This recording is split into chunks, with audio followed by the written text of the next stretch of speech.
I'll tell you what, CNN should be ashamed of itself having you working for them. You are a rude, terrible person. You shouldn't be working for CNN. Go ahead. The eruption began before the audience even knew what was happening. Donald Trump's voice, sharp and seething, cut through the live broadcast. His words were aimed not only at the journalist in front of him, but at the millions of viewers across America. It was the kind of blast he had perfected for years, an instant attempt to dominate, to control, to remind everyone that he would never be silenced. But this time, something was different. Because across from him sat Jasmine Crockett, holding in her hand a single folded piece of paper. A letter. She waited for Trump's tirade to run its course, then lifted the page just enough for the cameras to catch it. "You want to shout?" she said firmly. "Then let America hear what you've been hiding." The audience froze. The host tried to interject, but Crockett pressed on. "This," she declared, "is not speculation. This is not rumor. This is in your own words." Her voice rang steady, a perfect counter to Trump's fury. Trump leaned forward, his face darkening. "Fake," he muttered, his tone low but loaded. "Fake letter, fake news, fake everything." But his denial lacked the thunder that usually carried his words. The cameras zoomed in on the page in Crockett's hand, and the moment was already being clipped, shared, and dissected in real time across social media. She didn't read it yet. That was the brilliance of the move. The suspense was heavier than the revelation itself. People watching at home leaned closer to their screens, desperate to know what was inside. Commentators whispered in the studio. The headline was already writing itself. Trump confronted with a secret letter on live television. They are. But the reality is that we need to start speaking more truth if we are really going to get to the real power. And if we don't recognize the full history, then we are doomed to repeat it. And frankly, this is a guy that is trying to do everything. Crockett let that truth spill into the air like a warning bell. The crowd erupted, half in applause, half in outrage. Trump pounded the desk in front of him, his voice rising once more. "This is disgraceful. This is an ambush, a total setup. America knows it, I know it, and every decent person watching knows it." But for the first time in a long while, his outrage did not feel like control. It felt like panic. Other was born with a silver spoon in his mouth and helped his daddy in the family business. Housing discrimination, that is.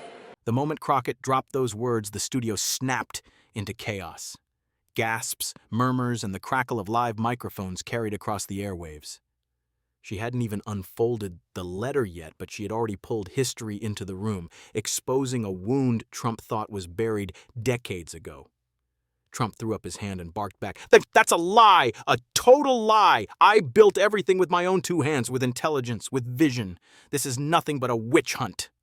His voice cracked, not with power, but with strain. Crockett didn't flinch. She lifted the paper higher, her eyes fixed on him. "Then tell America why your signature is on this letter. Tell them why these words came from your office, under your authority." The moderator tried desperately to restore order, but it was already lost. Networks cut into the moment with live commentary. Twitter flooded with hashtags. #secret letter, #Trump explodes, #Crockett exposes. America wasn't waiting for context. It was already deciding what the letter meant. Trump lunged into his arsenal of insults. A new person named Crockett. I watched her speak the other day. She's definitely a low IQ person. The attack was sharp, but it fell flat. Instead of silencing Crockett, it framed her as the underdog, standing tall against the man who had once commanded the presidency. Viewers across the country saw not just a clash of words, but a battle of power itself. Crockett turned to the cameras, her voice cutting through the noise. Every time he's cornered, he calls someone low IQ. But what America deserves is proof. And tonight, that proof is in my hand. Trump's team shifted uneasily behind the stage. Advisors whispered, aides checked their phones. The letter hadn't even been read aloud yet, but the very existence of it was already shaking the foundations. News outlets scrambled to line up experts. Commentators debated whether the document was authentic, whether it was planted, or whether Trump had finally been caught in a trap of his own making. But in the studio, the only thing that mattered was the tension hanging between the two figures on the stage. Crockett with her steady defiance, Trump with his thunderous rage. Then she leaned forward, voice steady but lethal. This is not just about you, Donald. This is about what you represent. Power without accountability. Deals made in the dark, lies told in the daylight. Tonight, America deserves to know the truth. The crowd roared, and for the first time in years, Trump looked like he had no idea what was coming next. Stops right here and stops right now. Trump's hand slammed down as he shouted the words, his fury booming across the studio. He wanted to end it in a single blow to shut the moment down before it grew any larger. But instead, his interruption became gasoline on the fire. Within seconds, clips of him yelling were already spreading online. "Stops right here" was trending before the commercial break had even ended. Crockett didn't back down. She tilted the page, letting the cameras capture the letter's header. Gasps rippled through the audience as the Trump Organization's letterhead flashed on every screen in America. "This isn't about stopping," she fired back. "This is about finally starting. Starting to tell the truth. Starting to hold you accountable." Trump sneered, his words tumbling over each other. "Phony, rigged, planted. You're a disgrace, Jasmine. This is nothing more than a scam to trick America." But Crockett didn't argue. She read the first line of the letter aloud. Her voice rang clear. "We will continue operations discreetly. Ensure that the records remain sealed until further notice." The crowd erupted. Some gasped in disbelief. Others shouted in outrage. The moderator tried to speak over the noise, but his microphone was drowned out by the chaos. Trump leaned forward again, his face burning. Yes, please. Jasmine Crockett recently. Jasmine Crockett. Remember what I said? Is she a relation to the late, great Davy Crockett? I don't think so. Jasmine Crockett, let me tell you, before you even ask, she's a very low IQ person. I mean, if we ever had to pass an aptitude test, that's the one should take one because she shouldn't even be in the crowd. So I have no idea what you're going to, but I don't think we should waste our time. This is a low IQ person. The insult echoed through the air, but Crockett only smiled grimly. "If intelligence is the test," she answered, "then tonight America is grading you, not me." The line hit like a hammer. The crowd clapped, whistled, jeered, and laughed all at once. Within minutes, the phrase was trending as a meme, a rallying cry for her supporters. The split was immediate. Trump's base roared with defense, calling the letter forged, demanding proof, insisting that the whole spectacle was a setup. But the other half of America smelled blood. Commentators on rival networks replayed the moment again and again. "We will continue operations discreetly," flashed across lower thirds in bold text. On Twitter, screenshots of Trump's scowl sat next to Crockett's raised hand. TikTok looped his insults, each remix making him sound more desperate. What was meant to bury her instead buried him deeper. And then she drove the knife further. "If you call this fake, Donald, then prove it. Show America the real truth. Release the records yourself, but you won't because you know exactly what's in them." The studio fell into stunned silence.